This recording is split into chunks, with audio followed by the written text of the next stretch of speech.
This week is all about the future, but to understand the future, we need to understand the past.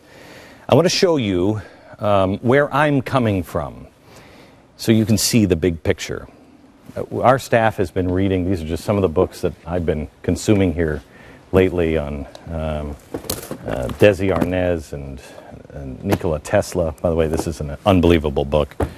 Walt Disney, this is the best one. Edison. The more I read about the people who changed everything, I realize that people like you and me are in good company. There's a section of Broadway in New York that is nicknamed the Great White Way. I had no idea. Why was it called the Great White Way? It was called this before real lighting even happened. They were still using gas lights. The Great White Way was called that because it was lit by arc lighting. Arc lighting, they thought at the time, would be the standard. Not for homes, because it was way too dangerous. It was nasty, smoky, carbon, just two pieces of carbon with huge voltage running in between as the carbon would burn down. It was dangerous, it was expensive, and it's really ugly, ugly light. Thomas Edison and Tesla hated arc lighting. But Thomas Edison wasn't the one to settle for the status quo. You know, he didn't really come up with the incandescent light bulb. He just knew there had to be a better way, but he couldn't make it work financially. When a friend actually came to him and said, "See that ugly white light? There's a better way. There's a next generation light bulb, Tom." Well, he saw it and he knew. He took one look at the incandescent light bulb and started planning. But almost before he even started to plan, he just declared. He spoke it into existence. He said, "I will light the streets of New York City with incandescent light bulbs." Well, everybody all around the globe said he was crazy. He said, "We will make electricity so cheap that only the rich will burn candles." Nobody believed him. He spoke the light bulb into existence without knowing how he was going to do it. The only people that believed him were the people on the trains, the working people. All the great scholars around the world didn't believe him. And he went to work trying to devise a better, longer-lasting light bulb. But it was a daunting task. The typical incandescent light bulb was extremely expensive, used a ton of energy, and it didn't last very long. I mean, when I say very long, I mean minutes. His early attempts to create a better, longer-lasting bulb failed.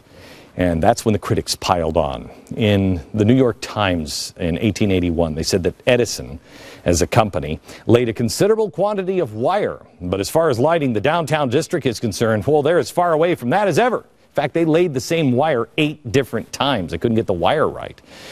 In a later article, the New York Times wrote, "Much grumbling has been done lately by businessmen and residents of the district bound by Nassau, Wall and South and Spruce Streets because there seems to be no prospect of the Edison Electric Light Company putting in the lights that they promised to have burning by last November." He knew he could do it. In the end, he did. He wasn't sitting around drawing pictures. He had made the largest private lab in the world. It took up 2 entire city blocks, and it contained what was described as a stock of almost every conceivable material. The press investigated, of course, to see how serious he was about that, and they found that he was more than serious. The labs, they reported, contained just a few of these things in 1887. 8,000 kinds of chemicals, every kind of screw made, every size needle, every kind of cord or wire, hair from humans, horses, hogs, cows, rabbits, goats, minks, camels, silk in every texture, cocoons, various kinds of hooves, shark's teeth, deer horns, tortoise shells, cork, resin, varnished and oil, ostrich feathers, peacock's tail, amber, rubber, all kinds of ores. The list went on and on and on and on. They had everything there. Everything they needed. 2 blocks. It was actually this. This is the original. We never made this because it was estimated to cost us $4 million. And by the time I made the prototype for it, this was the set. This was 3 stories. This rocket ship here behind.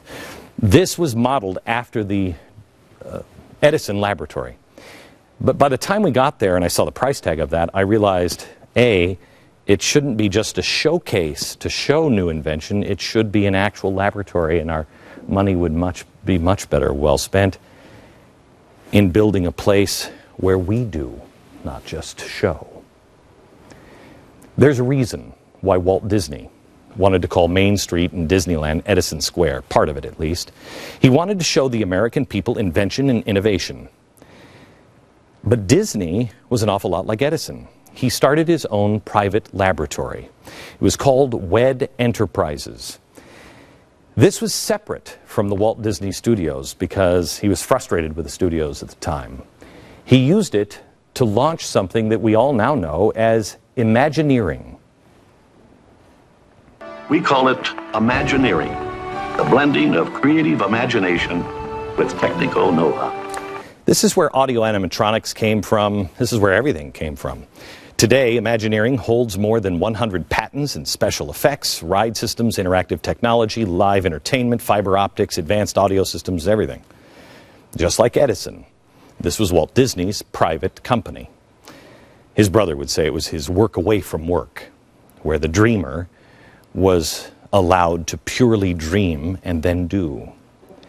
But because of these two men, and there are many more like them, Edison and Disney, the world that we now live in, the world that we inherited, is different. And I'm telling you about them tonight because it's important to know history. It will give you a little better picture of where I'm headed and what we're doing.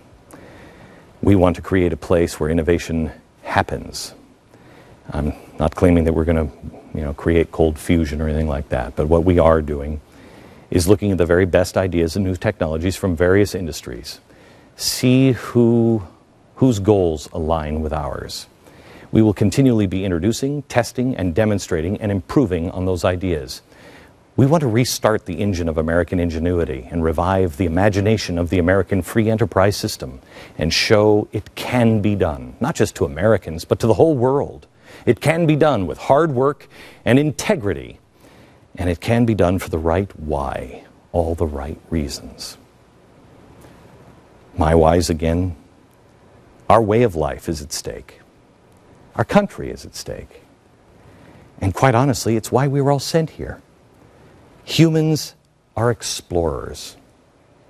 The first question every child asks, and the one that drives every parent nuts for a very long time, is the most important. We should never squelch it. Why? We stop asking ourselves this because we become arrogant, or we are afraid, or we don't care anymore. Why? Why do we do it that way? Why can't it be different? Why?